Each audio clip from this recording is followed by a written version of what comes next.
À la une de l'actualité ce soir, la récolte bat son plein au Burkina Faso et la moisson s'annonce fructueuse sur une grande partie du territoire. C'est le cas dans l'Est et la boucle du Moun. Mais dans les hauts bassins, c'est un constat, c'est un bilan contrasté que nous présentent les producteurs de la région. Dans ce journal, images et commentaires. Et puis grève et manifestation des enseignants pour protester contre des agressions d'enseignants et des nominations. La situation des mandatés en fin de mois de novembre. L'actualité au ministère de l'Éducation nationale est aussi bousculée que brûlante. Pour avoir des éclairages, le ministre Jean-Martin Koulibaly est notre invité. Et puis la compétence des enseignants burkinabés en médecine récompensée à Dakar. 17 nouveaux agrégés viennent brillamment de réussir à leur concours. De retour au pays, ils ont eu droit à un accueil chaleureux. Vous le verrez dans ce journal. Mesdames, Messieurs, bonsoir. Ravi de vous retrouver. Mais pour commencer, une coopération excellente, c'est bien celle entre le Burkina Faso et l'Italie. Elle date d'un quart de siècle à présent. Une présence italienne marquée par les ONG et autres associations au Burkina. Qu'est-ce que le pays gagne dans ces échanges? Éléments de réponse avec Yulan Lompo et Mariam Dao. Cette première édition des Journées de coopération italienne avait pour finalité d'informer et de sensibiliser le public burkinabé sur les projets et programmes de l'Agence italienne pour la coopération. Une coopération vieille de plus de 2 décennies qui a permis aux Italiens d'intervenir dans plusieurs domaines de développement au profit des populations. Nous travaillons surtout dans le secteur rural, développement rural et dans la santé. Mais cette année, nous avons aussi introduit un nouveau secteur, celui de la formation professionnelle et de la création d'emplois. Notamment, nous allons travailler dans le centre-est, mais aussi dans le nord et dans le Sahel. Diverses activités culturelles sont au menu de ces journées. Et la présente exposition devrait permettre aux ONG et associations, mais aussi aux entreprises italiennes installées au pays des hommes intègres de mieux se faire connaître. Il y a un projet qui est soutenu par la coopération italienne qui est basé dans le sud-ouest et qui s'appelle Tiamaroir, qui intervient spécialement dans le domaine de la lutte contre la malnutrition, de telle sorte que effectivement les communautés, accompagner les communautés à prendre conscience pour effectivement lutter contre la malnutrition dans la région du sud-ouest. Le nouveau programme 2016-2018 de l'Agence italienne pour la coopération veut accorder une place de choix à la création d'emplois au profit des jeunes. D'où le thème de cette édition, l'emploi, une clé pour le développement durable. Le Burkina Faso enregistre de nouveaux professeurs agrégés en sciences de la santé. Ils sont 17 à arriver jeudi de Dakar où ils ont réussi brillamment au concours d'agrégation du CAMES, le Conseil africain malgache pour l'enseignement supérieur. Avec cette nouvelle cuvée, c'est la médecine burkinabé qui se renforce pour la prise en charge efficiente des malades. Explication, Yarkitida. À 32 ans, Ibrahim Alain Traoré devient professeur agrégé. Anesthésiste réanimateur et major de son jury, il est de la cuvée des tout nouveaux professeurs agrégés burkinabés en sciences de la santé arrivés de Dakar. Partis au nombre de 19 dans la capitale sénégalaise, 17 ont été jugés dignes de revêtir désormais la toge des professeurs de faculté des sciences de la santé. Et là, on revient avec un sentiment de fierté, de travail accompli. Et on se dit qu'il y a encore beaucoup de choses à faire pour essayer d'améliorer la qualité des soins dans nos différentes spécialités. Nous sommes outillés pour être vraiment efficaces davantage pour notre pays et pour l'encadrement des étudiants en médecine. C'est un travail relativement long et qui a besoin d'être soutenu. Soutenu d'abord par les institutions auxquelles nous exprimons toute notre reconnaissance et notre gratitude. 90%, c'est le taux de succès pour le Burkina à ses 18e concours d'agrégation du Conseil africain et malgache pour l'enseignement supérieur CAMES au profit de la santé. 200 candidats de 19 pays étaient au starting block et le Burkina s'est bien identifié au dire des encadreurs qui se réjouissent des résultats engrangés. Alors nous sommes très honorés de ce taux de succès. Il faut dire que le Burkina Faso s'est toujours distingué par la qualité des enseignants que nous présentons aux différents concours du CAMES. Et encore aujourd'hui, c'est 17 professeurs que nous avons accueillis et qui vont venir aider à la prise en charge des patients au niveau de nos structures hospitalières, mais aussi contribuer à l'enseignement dans les différentes universités. Burkina Faso revient avec au moins 5 majors. Donc vous voyez que dans les disciplines, au sein des jurys, vous avez des disciplines. Et il y a plusieurs pays qui compétissent dans la même discipline. Et le Burkina Faso s'est toujours distingué et nous avons ramené que des majors. Les lauréats accueillis ce jour dans une ferveur sont issus de l'Université Ouaga 1, professeur Joseph Kizerbo, et l'ISA, l'Institut supérieur de la santé de Bobo-Dioulasso. On en vient à la page entretien de notre journal. Grève et manifestation des enseignants pour protester contre des agressions d'enseignants ou des nominations. La situation des mandatés en cette fin de mois de novembre. L'actualité au ministère de l'Éducation nationale est aussi bousculée que brûlante. Je le disais en titre, le ministre Jean-Martin Koulibaly est notre invité. Bonsoir, monsieur le ministre, et merci de venir répondre à nos questions. Bonsoir, monsieur Kindo.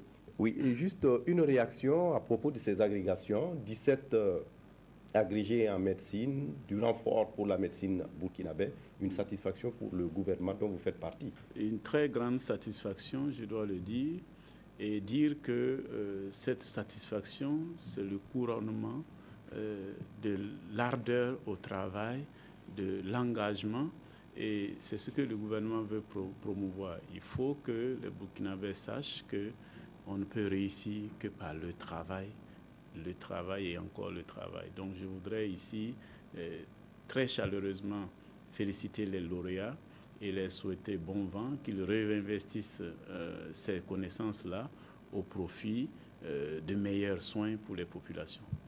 Oui, je le disais en titre, il y a un certain nombre de problèmes au niveau du ministère de l'Éducation nationale. D'abord, à Manga, l'agression d'un enseignant qui a occasionné l'arrêt des cours depuis quelques jours à présent. De quoi s'agit-il exactement?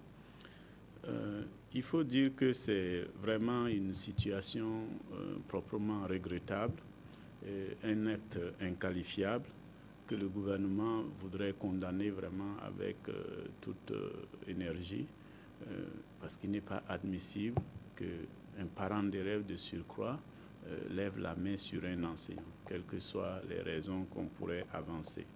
Alors, le lycée départemental de Gogo connaît effectivement depuis quelques années des difficultés. Il y a une espèce de crise qui est là depuis 4 ans. Et déjà, l'année dernière, l'administration a dû procéder à l'affectation de près de 75% du personnel pour des questions de relations avec les communautés. Et puis, il y a eu ce problème qui est intervenu le 10 novembre et qui est parti d'un fait qui, normalement, est un fait qui rassemble. Le décès du parent d'une élève. Et l'enseignant a jugé bon que les autres élèves aillent présenter les condoléances à la famille. Et dans ce geste-là de soutien, de compassion, il y en a 4 qui ont fait défaut à cette initiative.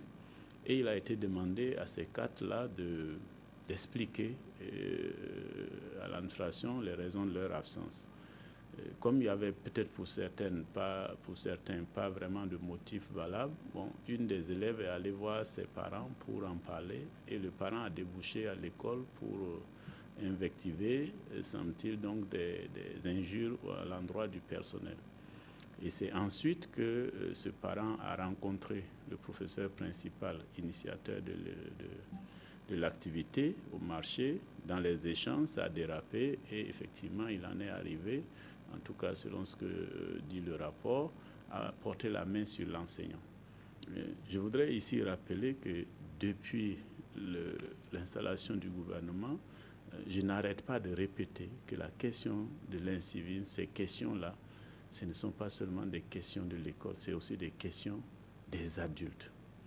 Vous voyez, là, il s'agit d'un adulte qui se permet, qui, plusieurs parents d'élèves, lèvent la main sur un enseignant pour des questions relatives à l'école. Ce n'est pas admissible, ce n'est pas acceptable.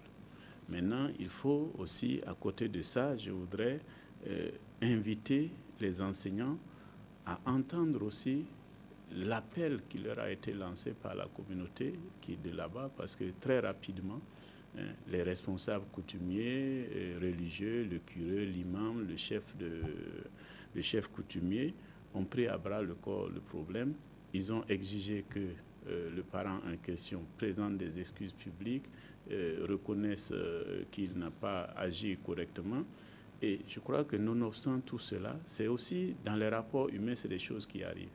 Et quand on demande pardon, on présente les excuses, il faut qu'en face aussi, on sache aussi accepter cette demande de pardon-là. Et c'est à ça que j'invite les enseignants en disant que, bon, cela est arrivé, ça ne devait pas arriver, mais vu la mobilisation de la communauté, quand même, l'engagement de ces différents responsables-là, il faudrait que les enseignants sachent aussi écouter cet effort-là qui est fait et ces engagements qui sont pris et remettre le système de l'école en fonctionnement assez rapidement. C'est en tout cas ma demande ce soir à leur adresse. Oui, et depuis quelque temps, ces enseignants, selon certaines sources, estiment qu'il faut également un acte fort du gouvernement pour que, sur tout le territoire, on puisse ne plus constater ces actes souvent portés à l'encontre de ces encadreurs, de ces éducateurs.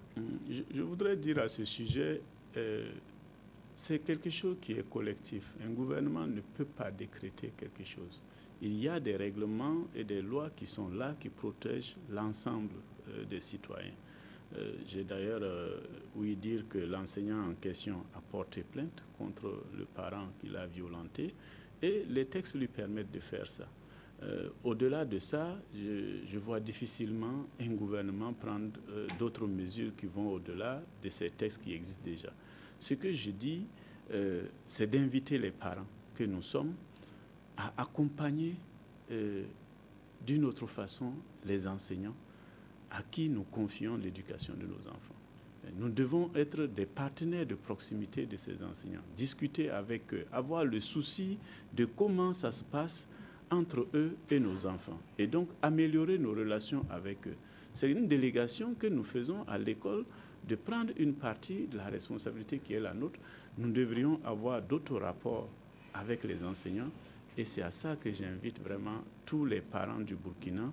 Et soyez proches de vos enseignants, soyez communicatifs, aidez les enseignants plutôt que d'être ceux-là qui mettent en difficulté les enseignants dans leur rôle capital pour tout pays.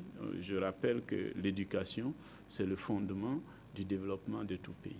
Oui, et à Gawa également, une nomination fait beaucoup de bruit et il semblerait que c'est un inspecteur de l'enseignement primaire qui a été nommé et que les enseignants du secondaire recusent. Qu'en est-il exactement et comment le gouvernement compte aplanir toutes ces difficultés pour qu'il n'y ait pas un effet boomerang sur le territoire? Bon, c'est une question à laquelle j'ai déjà répondu plusieurs fois et j'ai souvent expliqué qu'il a plu au chef de l'État d'avoir une vision holistique de ces différents niveaux de notre système éducatif. Et que des questions de hiérarchie de cette façon dans des nominations n'étaient pas tout à fait une réalité. Parce que quand vous prenez le niveau du préscolaire et du primaire, l'enseignant, l'inspecteur de l'éducation de base, là, il est au sommet de la pyramide. Vous prenez le secondaire, l'inspecteur de l'enseignement secondaire est également au sommet. Donc, on ne peut pas dire que si les uns et les autres se retrouvent en situation de collaboration par une nomination, qu'il y a mise en sous-ordre. Jusqu'à présent, je m'évertue à expliquer cela. Mais au-delà de tout cela, j'ai indiqué que j'étais très ouvert pour que l'organigramme soit relu, afin d'y corriger ces situations si les gens estiment que leur vision est celle qui doit prévaloir, parce que nous devons tous avoir un consensus pour pouvoir travailler ensemble pour le bien de notre système éducatif. Donc, À Gawa, ce que je n'ai pas compris, c'est qu'ayant quand même pris l'engagement, selon les demandes qui ont été formulées, de relancer la relecture de l'organigramme, qu'on refuse de travailler et qu'on me demande de nommer une autre personne dans le cadre d'un organigramme qu'ils récusent eux-mêmes. J'ai demandé qu'on attende l'aboutissement des travaux de la relecture de l'organigramme et que dans ce cadre-là, les nouvelles propositions qui vont en sortir vont nous permettre de faire de nouvelles nominations en conformité donc avec ces propositions-là. Donc je leur demande tout simplement d'être en cohérence avec leurs propres demandes de relecture de l'organigramme. C'est déjà fait, je crois qu'ils ont soumis leurs résultats, que j'ai d'ailleurs aussi transmis aux partenaires sociaux pour recueillir leurs observations avant que nous allions à la validation la semaine prochaine, le 24. Donc nous n'en sommes plus tellement loin. Je pense qu'il est proprement inutile de mettre en difficulté notre système pour une question qui a déjà trouvé une réponse à leur demande. Et donc ces propositions vont régler pour longtemps ces questions de nomination? C'est le cahier des charges que j'ai donné au comité qui a été mis en place à cet effet. Et puisque ce sont les syndicats eux-mêmes qui ont porté cette préoccupation, j'espère que leurs propositions, tout en étant réalistes, applicables, vont permettre de régler ces questions-là. C'est de leur propre responsabilité aussi d'amener les propositions pour permettre de régler cette question. Parce que, comme je l'ai dit, nous avons eu cette vision qui ne semble pas être partagée par eux. C'est à eux de venir avec les propositions, et j'insiste là-dessus, qui sont réalisables et qui sont applicables. Voilà. Donc nous verrons bien le retour. Je crois qu'on attend leur retour le 22 et nous envisageons de faire la validation de ce nouveau organigramme, en tout cas dans la famille éducation le 24. Et ensuite, moi, je porterai le dossier au niveau du gouvernement pour faire adopter ce sur quoi nous aurons convenu. Oui. Et on termine, Monsieur le ministre, par ces mandatés de novembre 2016. Est-ce qu'il y a toujours des agents qui ne sont pas passés à la caisse? Il doit y en avoir parce que la question du mandatement, c'est aussi une question de constitution de dossier. Il y a des gens dont les dossiers comportent des erreurs et qui n'ont pas pu être traités jusqu'au bout puisqu'il manque parfois des pièces où il y a des éléments qui manquent. Mais le dossier ne peut pas être traité jusqu'au bout. Mais le DRH avait déjà fait le point, mais rapidement, si on prend les sortants de l'ENEP de 2016, il y en avait 2690. Sur les 2690, il y en a 2590 qui ont été mandatés. Il en reste donc 100 qui ont été mandatés pour novembre. Si on prend les IAC, il y en avait 3000 qui ont été recrutés sur mesure nouvelle en 2016. Sur les 3000, il y en a 2839 qui ont déposé les dossiers. Ça veut dire déjà il y en a qui n'ont pas déposé leurs dossiers. Et sur ceux qui ont déposé les dossiers, il y en a 2778 qui ont été mandatés. Il y a 61 dossiers donc qui restent et dont 53 vont être mandatés ou ont été mandatés pour novembre. Les 8 autres ont été rejetés pour des erreurs, ce que j'expliquais tout à l'heure. Ensuite, vous avez les professeurs des lycées et collèges, des mesures nouvelles de 2015, ils sont 900. Sur les 900, il y en a 806 qui sont mandatés et 94 dossiers qui restent, donc 92 sont mandatés ce mois de novembre-là. Les 2 dossiers qui restent sont des dossiers qui comportent des erreurs. Ensuite, vous avez le dernier lot qui sont les professeurs titulaires de l'IDS, donc ils sont 2148, et ceux qui sont de l'UNSK, ils sont 1863, qui seront tous mandatés en novembre. Mais je veux souligner que le retard qu'a accusé le mandatement de ces professeurs titulaires est lié à la réception tardive des dossiers en août, et donc avec une transmission, puisque ça se fait au niveau des différentes structures, la DRH n'a pu recevoir les dossiers qu'en septembre 2016. Donc, je voudrais enfin finir par dire que il faudrait que nous sachions aussi saluer les efforts qui sont faits. Cette année, il faut le dire très franchement, et j'en félicite la DRH, ils ont abattu un travail important. Je voudrais rappeler que sur les 147 000 fonctionnaires que compte notre fonction publique, le MENA gère aujourd'hui 91 000. Donc c'est pour dire le travail que nous avons, et je voudrais inviter ceux dont les dossiers comportent des erreurs à venir regarder ou à appeler à la DRH pour savoir qu'est-ce qui manque, etc., afin de compléter leur dossier. Et parce que nous avons donné des instructions très fermes cette année de dire que personne ne devrait aller prendre son poste sans être mandaté, parce que nous connaissons l'incidence que ça a sur la mise en œuvre de l'éducation dans les différentes structures d'éducation. Merci à vous, M. Jean-Martin Koulibaly, d'être venu nous donner toute cette lumière sur ce que l'actualité au ministère de l'Éducation nationale. Vous restez avec nous pour la suite du journal. C'est le grand format de ce journal, le sourire des producteurs de l'Est du Burkina. Les récoltes agricoles sont appréciables dans la région en dépit de l'installation tardive de la pluviométrie. À Waboado, une commune de la localité de Bogandé, Larba Sinabou, un producteur sémencier, s'investit dans les cultures vivrières et de l'entre. Aujourd'hui, il est satisfait en fin de saison. Ce chef de ménage affirme même que sa famille mangera à sa faim cette année jusqu'à la saison à venir. Explication avec Mahamadi Ouedraogo sur place Safaran Gourmand. Nous sommes chez Larba Sinabou, un agriculteur de Wabouadi dans la commune de Bogandé à l'est du Burkina. Son quotidien en cette période de récolte, s'occuper de ses animaux et de ses travaux champêtres. Je cultive du maïs, du sorgho, du niébé, des arachides et autres spéculations dans mes champs. Dans les champs agricoles de ce chef de ménage de 2 femmes et de 6 enfants, la moisson est meilleure que la campagne écoulée, malgré quelques craintes observées en début de saison. En tout cas, cette année, mes épis de mil et de sorgho sont en bonne forme. Mes greniers sont pleins plus que la campagne passée. Je suis content de mes cultures.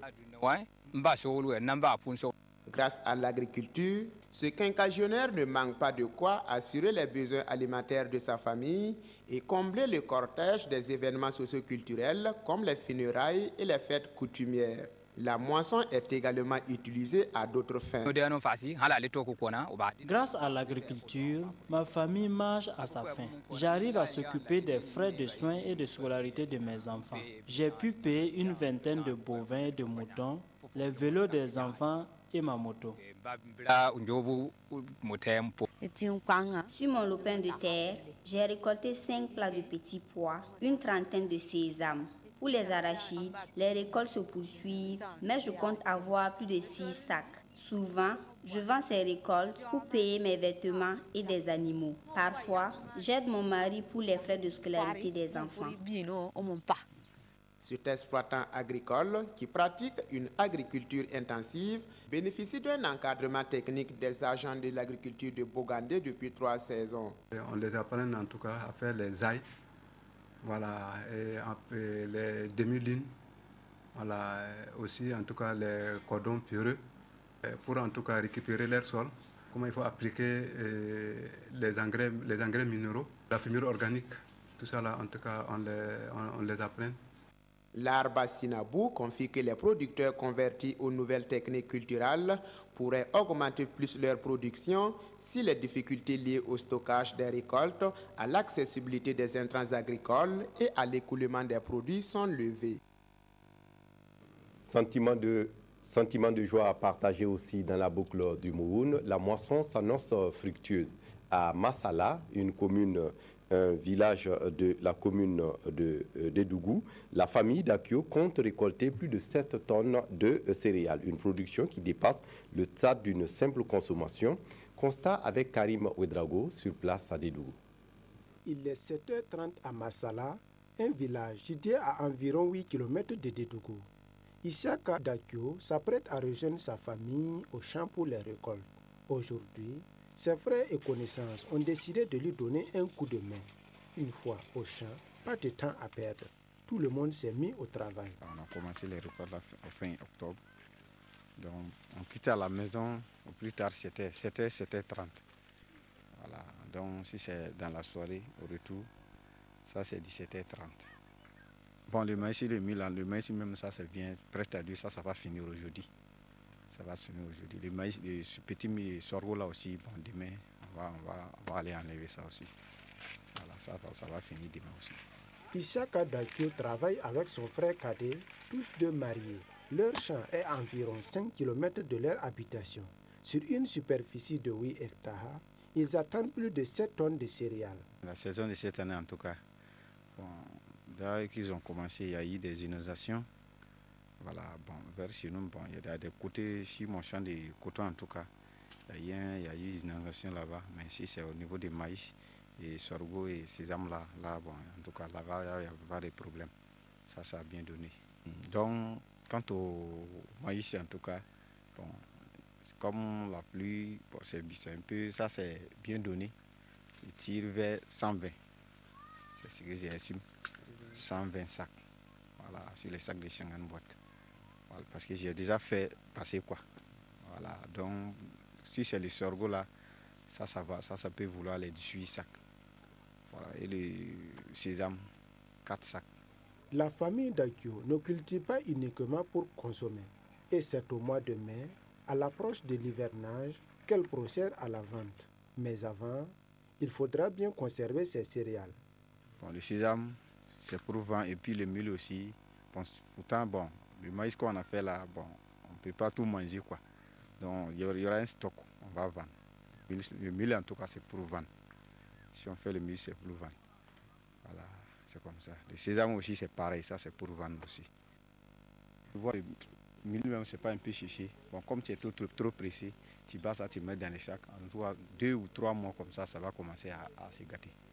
Voilà, sinon, c'est comme ça. Si tu veux pas mettre de produit, en tout cas, il faut laisser ça chicher lui-même avant de battre et puis avant de mettre dans les sacs. La Boukou de Mouhoun, grenier du Burkina, atteint une production céréalière de plus de 896 000 tonnes cette saison. Si pour certains la moisson est bonne, ce n'est pas le cas pour d'autres. Daouda Souma Ouattara et Menton Traoré sont deux agriculteurs qui excellent dans la production céréalière au niveau de la région des Hauts-Bassins. Rencontre avec ces deux producteurs qui dressent un bilan contrasté dans ce reportage signé Hassan Gourabou et Moussa Sanou. Kourouma, dans la province du Kénédougou, Daouda Souma Ouattara est un agriculteur qui réside ici. Cette année, l'homme a exploité 20 hectares, dont 5 en maïs. Il vient de terminer sa récolte, une récolte qui lui donne 12 tonnes et demie de maïs, une production légèrement supérieure à celle de la campagne précédente. J'ai mis de phosphate fumier et depuis l'hivernage, j'ai commencé tôt aussi à labourer mon champ et semer vitement. Bon, vraiment, au début là, je ne suis pas retardé aussi. Donc, à cause de ça, la production a bien donné. Et pourtant, rien ne laissait présager un tel résultat tant le début de la campagne a été marqué par une inondation et la fin par une sécheresse. Si pour Daouda Souma Ouattara, le bilan de la campagne est satisfaisant, ce n'est pas le cas pour ces paysans de Faramana dans la province du Houé. Cette année, la production céréalière n'a pas été bonne pour moi. Cela est dû à la mauvaise pluviométrie, surtout aux inondations. J'ai même renoncé à cultiver le sorgho. J'ai seulement fait du maïs, 19 hectares. La récolte du maïs est toujours en cours chez Menton Traoré. Selon ses estimations, il attend 80 tonnes de maïs, à peu près la moitié de la récolte de la saison précédente. La récolte du vieux Traoré, tout comme celle de Daouda Souma Ouattara, va servir à prendre en charge les besoins de la famille. On va manger, on va vendre aussi. Pour si un enfant est malade, on peut l'emmener à l'hôpital. Si les enfants sont travaillés comme ça, là, il faut que tu construis des maisons, tu achètes des motos. Si tu ne fais pas ça vraiment avec l'air mariage aussi. Maintenant, on ne veut plus rester inactif. Après la campagne agricole pluvieuse et en attendant la prochaine campagne, on s'adonne au maraîchage qui nous procure aussi beaucoup de biens. En attendant la compilation des chiffres et la fin des récoltes, selon les techniciens, la campagne agricole pluvieuse s'est globalement bien déroulée dans les hauts bassins.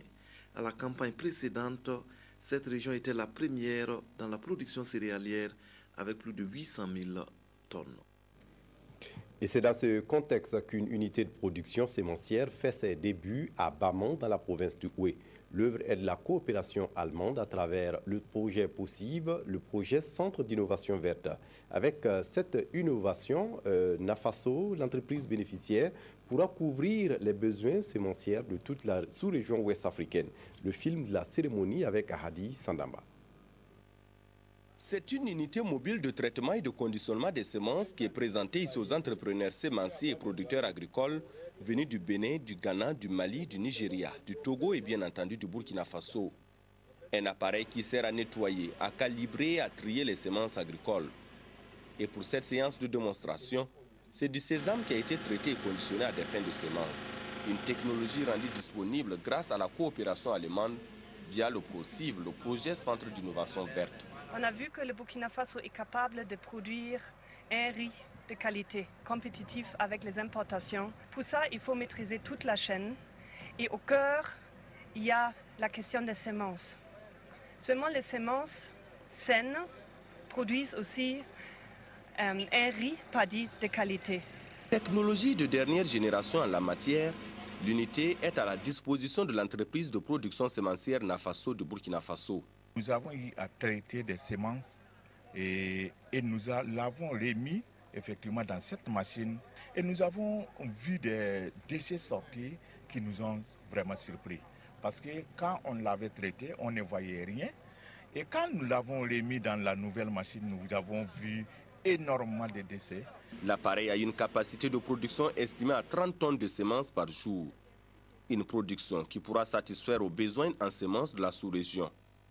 Mais avant cette démonstration, les différents participants ont eu une séance de partage d'expérience en matière de production sémencière. Pour refermer cette page campagne agricole dans la province de la Kompenga, un nouveau venu dans les projets de développement et qui vient conforter les producteurs agricoles. C'est le projet de sécurité alimentaire dans l'est du Burkina qui travaillera à une gestion durable et sécurisée des ressources naturelles. Mamadi Ouedraogo sur place à Faran Gourma pour le compte-rendu. Le nouveau projet de sécurité alimentaire qui compte intervenir dans 10 filières agro-silvopastorales vient d'être lancé à l'est du Burkina Faso. Il vise à améliorer et à sécuriser des ressources naturelles et des terres agricoles de la région de l'Est. Le projet a 4 composantes. Une première composante qui porte sur les infrastructures d'appui à la sécurité alimentaire. Une deuxième composante qui porte sur le renforcement de la productivité des filières agricole et d'élevage, et une troisième composante qui porte sur la gestion durable des territoires et la sécurisation foncière, et une dernière composante qui s'occupe de la coordination et de la gestion donc de l'unité de gestion. Pour une mise en œuvre effective du dit projet, initiateurs et acteurs se sont accordés les violons sur les différentes stratégies d'intervention et des modalités d'exécution. Nous sommes totalement heureux d'accueillir un tel programme dans notre région. Nous sommes suffisamment rentrés dans le discours, dans les formations, dans les ateliers. Nous voulons maintenant qu'ils viennent, qu'ils nous donnent ce qu'ils doivent donner, ce qu'ils ont promis. Financé par l'Agence française de développement à hauteur de 22 milliards de francs CFA, le projet sécurité alimentaire dans l'est du Burkina Faso a une durée de 5 ans et couvre la période 2016-2021. Folie de mode acte 8, c'était hier dans la soirée à Ouagadougou, un défilé de mode qui a surtout mis en exergue des collections de haute couture de créateurs comme Bazemse, François Ier ou Koro Deka. Satisfecit et émerveillement étaient les maîtres mots cette soirée dédiée à la mode africaine. Aimé Solange Guigma. Le Pain-Coq d'Onda de Bobo Dioulasso a l'honneur sur ce podium de folie de mode acte 8. À travers cette collection conciliant tradition et modernité qui fait revivre ce pagne au motif rayures et étoilé du quartier de Koko, le styliste burkinabé Bazemse entend magnifier les femmes de la ville de Sia. Magnifique marié signé Bazemse. Le pagne, le corps, quand je l'ai mis en valeur, parce que pour moi, c'était rendre hommage à nos mamans depuis Bobo, parce que je sais que c'est là-bas le pagne a commencé. Et aujourd'hui, moi, je rends hommage à toutes ces femmes parce qu'elles font du beau travail. Et aujourd'hui, je veux que ce pagne soit l'un des pagnes les plus recommandés au Burkina Faso. Ont également défilé sur ce podium de la 8e édition de Folie de mode, parrainée par l'épouse du chef de l'État Sika Kaboré, des créations de stylistes venus de la Côte d'Ivoire, du Tchad, du Bénin, du Gabon et du Burkina. Des collections qui ont émerveillé l'assistance et redonné à la mode africaine ses lettres de noblesse. L'objectif de Folie de mode ce soir, c'est atteint. Et je pense que Folie de mode, c'était ouvrir la parenthèse pour dire qu'après tout ce qui s'est passé, le Burkina revit, le Burkina émerge avec ses grands talents de la mode. Satisfaction de joie. On a même l'impression que là, Ouagadougou veut arracher plat tournant de la mode en Afrique. Mais on ne va pas vous laisser vous le faire si vite. Ouais. Sinon, bravo à Bazemse. Ce défilé de mode a été ponctué de prestations d'artistes musiciens du Burkina. Folie de mode Acte 8 est terminée. Rendez-vous est pris pour 2018 avec encore de nouvelles créations de la mode africaine.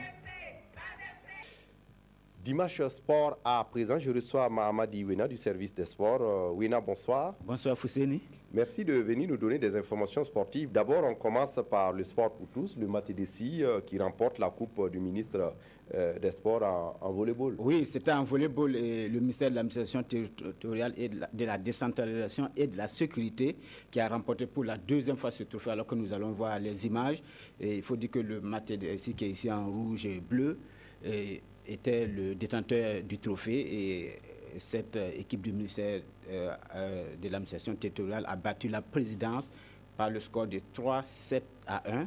La présidente qui a tenté par tous les moyens de mettre fin à la suprématie du Matedesi, mais elle n'est pas arrivée. Et le Matedesi qui, outre le volleyball, parce qu'il y avait d'autres trophées, a remporté le tournoi Maracana et aussi il y a le ministère des Sports qui a remporté le tournoi en pétanque. Il y avait 3 compétitions, le volleyball, la pétanque et le Maracana. Et puis il y a également le week-end électoral dans les structures fédérales, notamment le renouvellement sous tension dans certaines fédérations. Oui, c'était un peu chaud au niveau de la pétanque et du rugby aujourd'hui, et même hier aussi c'était houleux au niveau de l'escrime.